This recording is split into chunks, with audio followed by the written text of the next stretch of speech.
Good morning all of you. Sentences की online class में आज हम हिंदी व्याकरण में पार्ट 2 वर्ण विचार और उच्चारण पढ़ेंगे। हमारे चैप्टर का नाम क्या है? वर्ण विचार और उच्चारण। लेकिन इससे पहले हमने आपको कुछ होमवर्क दिया था, देखते हैं किस किसने सही किया है।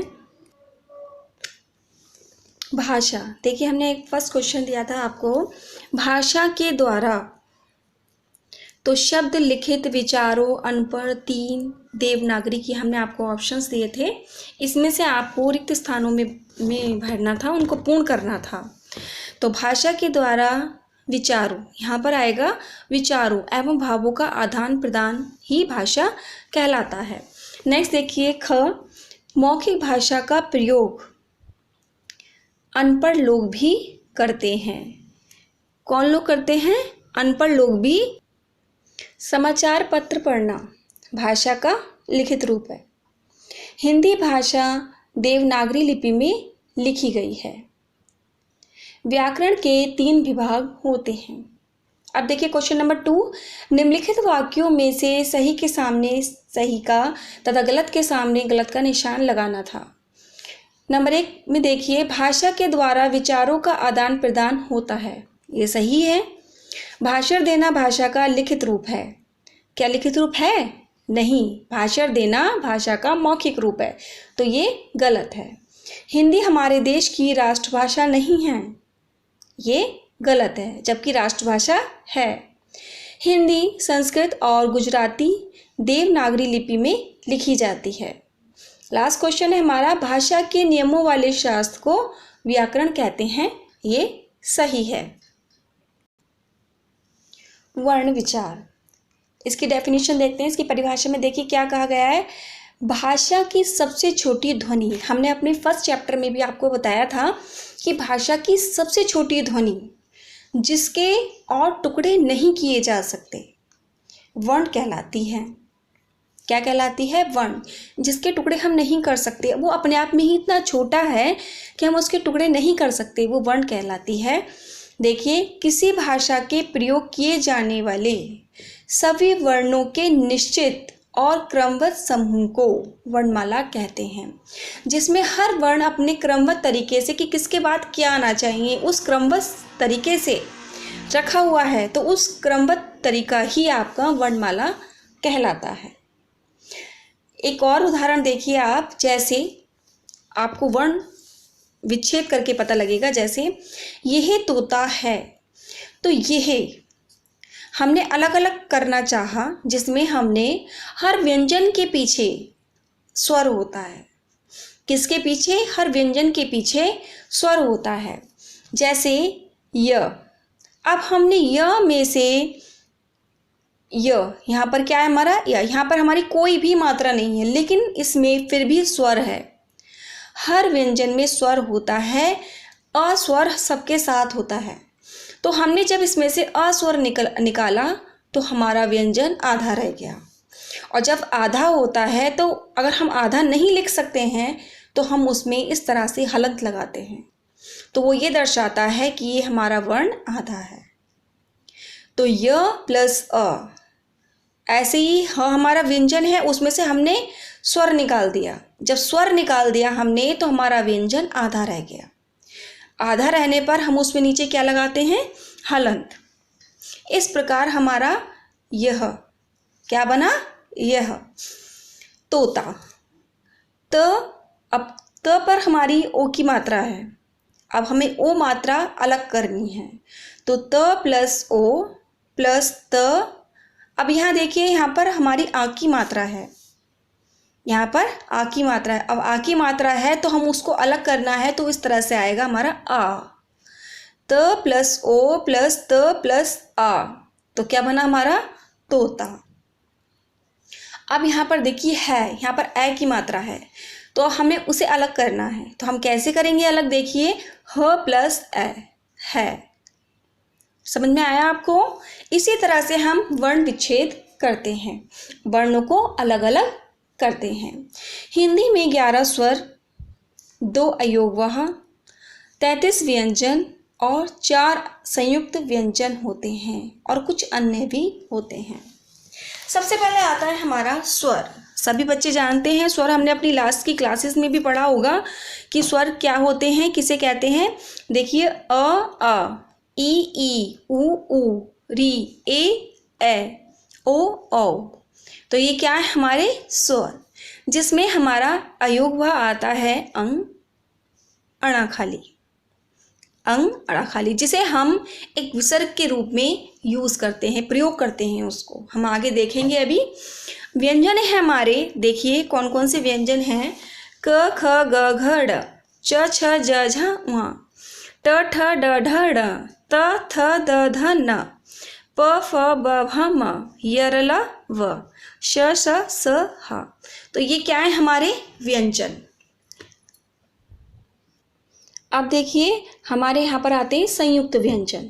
संयुक्त व्यंजन में देखिए छ, त्र, ज्ञ, श्र। अब ये हमारे संयुक्त हैं जो दो वर्णों से मिलकर बने हैं। देखिए कौन कौन से हैं। क और श, तो हमारे दोनों मिलकर बनते हैं छ। त प्लस र, दोनों मिलकर क्या बने त्र। ज्ञ, ज और उआ मिलकर क्या बने हमारे ज्ञ। श, श और रा मिलकर बना हमारा श। इस प्रकार हमारे ये क्या कहलाए, संयुक्त व्यंजन। अन्य वर्ण है हमारे जैसे ड और ड़। क्या है हमारे अन्य व्यंजन, ड और ड़। इस प्रकार हिंदी वर्णमाला में कुल 52 वर्ण हैं, 52 वर्ण हैं। अब देखिए वर्णों के भेद। वर्णों के भेद उच्चारण एवं प्रयोग की दृष्टि से, बोलने के लिए जैसे प्रोनाउंसिएशन हमारी और उनको यूज करना, उच्चारण एवं प्रयोग की दृष्टि से वर्ण को 2 भागों में बांटा गया है। नंबर 1 स्वर तथा व्यंजन। सबसे पहले आता है हमारा स्वर। जिन वर्णों का उच्चारण स्वतंत्र रूप से किसी अन्य वर्ण की सहायता के बिना होता है उन्हें स्वर कहते हैं। मतलब स्वर अपने आप में स्वतंत्र होते हैं और वो बिना किसी हेल्प के या बिना किसी सहायता के अपने आप ही प्रयोग किए जाते हैं। वो मात्राओं के रूप में भी प्रयोग किए जाते हैं और बिना मात्रा के भी अपने आप में प्रयोग किए जाते हैं। हिंदी वर्णमाला में कुल 11 स्वर हैं, जो अभी हमने बताए थे। अभी ऊपर आपको बताया कितने स्वर हैं, 11 स्वर हैं। स्वरों के भेद देखिए। उच्चारण में लगने वाले समय के आधार पर स्वर के 3 भेद होते हैं। कितने भेद होते हैं स्वर के, 3 भेद होते हैं। सबसे पहले आता है हमारा ह्रस्व स्वर। जिन स्वरों के उच्चारण में सबसे कम समय लगता है उन्हें ह्रस्व स्वर कहते हैं। इनकी संख्या 4 है, अ, ई, उ और री। क्या कहते हैं इन्हें, अ, ई, उ और री। नेक्स्ट देखिए हमारा दीर्घ स्वर, जिसे हम बड़ा भी कहते हैं। ह्रस्व स्वर को हम छोटा भी कहते हैं और दीर्घ स्वर को बड़ा भी कह सकते हैं। जिन स्वरों के उच्चारण में ह्रस्व स्वर से लगभग 2 गुना समय लगता है उन्हें दीर्घ स्वर कहते हैं। ये 7 होते हैं। देखिए आ, ई, उ, ए, ओ और औ।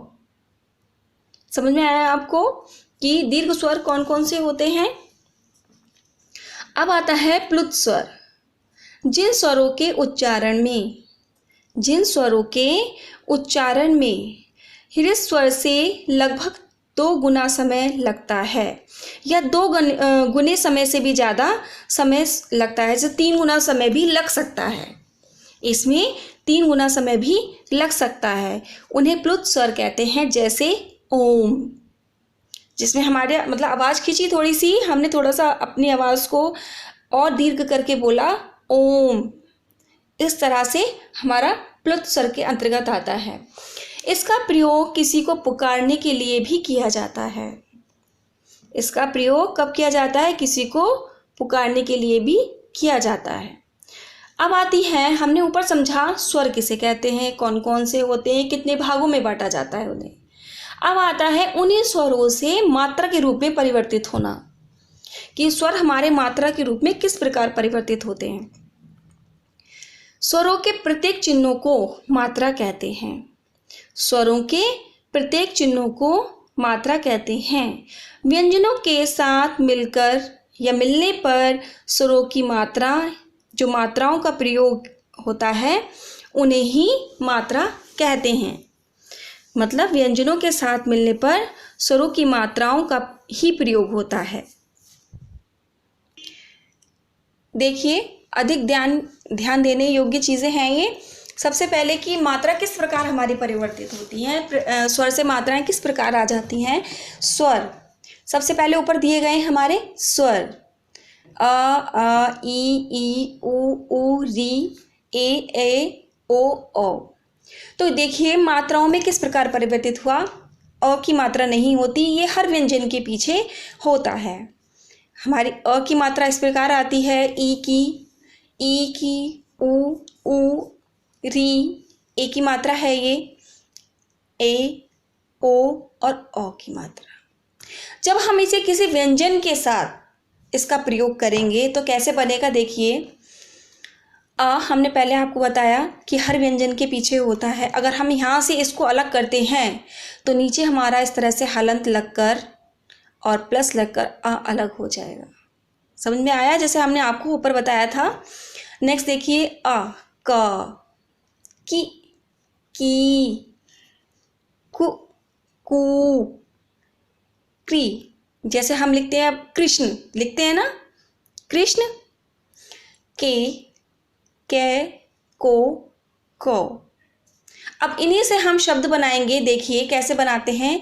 क से कब, का से कान, की से किला, की से कीला, कु से कुल, कु से कूप, क्री से कृपा, के से केला, कै से कैसा, को से कोश और कौ से कौन। इस प्रकार हमने आपको मात्राओं के रूप में भी बताया और उनका मात्रा युक्त वर्ण भी हमने आपको बताया और उनसे किस प्रकार शब्द बने वो भी हमने बताया। इन जो हमने आपको चार्ट बनाया है, यहाँ पर दिखाया है, उसको ध्यानपूर्वक अपने और व्यंजनों के साथ स्वयं उसका प्रयोग करके उसका अभ्यास करेंगे।